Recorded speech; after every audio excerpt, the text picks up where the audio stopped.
Hey everybody, it's Jason Blaha here, and once again it's time for Squat and a Deadlift Day. Today I didn't go crazy hard. I felt really fatigued. I can tell the weight loss, the cutting is definitely catching up a little bit. So I didn't do quite as much work as I had planned today. I came in and said, okay, I want to just do 405 and then some high rep sets. So I wanted to do 405, just try to get some quality reps in. And again, I noticed my core really feeling like a weak link on it. So again, I just felt like struggling not to have chest cave and stuff on it. I'm not saying it looked bad on camera, but I could definitely tell. I feel like my core needs more work, which is one reason I'm adding all this core work in. And funny enough, I don't feel it on the deadlifts, but I definitely feel it on these squats because I'm doing Olympic style squats. Particularly as I try to get deep, I can tell that just my whole abdominal wall, it needs to be stronger, right? I'm going to have to build it up. So that's why we're doing the hanging leg raises and be doing more and more ab work. I feel like it'll help. Of course, I'm going with a pretty narrow stance here and trying to get used to that. But again, the thing that I'm noticing as I'm cutting body weight, and this is again a common issue, my core feels weaker. It's just harder to brace, it's harder to stabilize, and I can feel it on the squats. I can definitely tell. But it doesn't mean we're going to quit cutting. It means we just have to build that up. You have to build that up. And I had someone ask, and it was funny enough, and it's because they don't watch the vlogs. They're like, how come you hold extra fat? You seem to have a good diet. You train hard. Why do you have, extra fat around the hip and love handle area? And it's like, because I lost 100 pounds before. So that skin is still loose, and wherever your skin is loose is where you're going to accumulate body fat easily, because that's where the fat cells, the old ones, have kind of shifted into that loose skin area. So it's just a matter of losing body fat to get rid of that, and that's what I'm actively doing. So it just creates, anyone who's had that issue where they've lost weight like that, you have a disproportionate fat storage, and it's nothing to do with hormonal or anything else. It's just it adheres to the loose skin. So the goal is to, obviously diet that off. You figure in that whole flank area, just in general, and in that loose skin, I probably hold, 10 pounds of body fat, right? And so I'm going to have to lose 10 pounds of fat for that to really disappear. And that's okay. We've been hovering right around 219 and a half and 220 the last week, or last 5 days or so. And I was like 227 the day I started cutting, right? Because I haven't cut, and it's kind of weird. People are like, oh, Blaha's always cutting, but I'm not always cutting. I've literally only been cutting a couple of weeks out of this whole year. I haven't done any cuts this year. I want to be clear on that. I've never actively tried to lose any body weight until this month, right? So hopefully that's clear on that. I want that to be clear. And it seems like people don't realize that. I've even had some criticisms. Well, you're always bulking or cutting. Well, isn't that what lifters do? I thought that was kind of a weird critique, but whatever, guys. Let's come over to the training. So, to the training, because this is what this vlog's mainly about.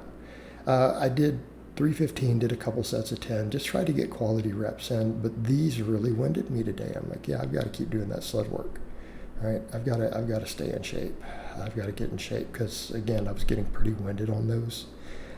Because what I'd like to do, I'd like to be able to build these volumes up to similar to the upper body. So, what I want to be able to do is a heavy set of squats and a heavy set of deadlifts, and then 3 higher rep sets of squatting and hip hinging. And I think that would be a good place to work with. And I didn't do any of the long pause squats today. I want to work more on dynamic stuff. I feel like I've gotten a lot out of that. I can still work some in every now and then. Now I want to focus on just trying to squat deep and dynamically, now that I'm able to get to good depths again. And I want to keep working on improving that depth. Right, we want to keep working on it. So I'm gonna build up the volume that I'm squatting with, and again, I'm just gonna have to keep getting into better shape to do that. But that's going to be the same strategy I've promoted: do a heavy top set, and then we do volume. And so yeah, I'm only doing 315 on all these. Now these RDLs, 315 might be a hair light for me, even for sets of 10. You know, it was still challenging though. Like I don't think I could do 20 reps or anything with this right now, because I'm trying to get that full stretch, right? You can see my hamstring stretching pretty hard there. You see them contracting.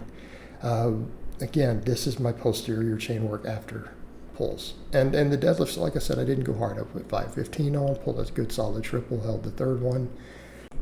And of course I did those with the stiff bar, and I realized it speeds up my workflow, because I wanted to get this workout done within an hour, including warm-ups and everything. So it just speeds up my workflow to just use the straight bar. Sorry, there's an airplane going overhead. I'm not going to edit that out.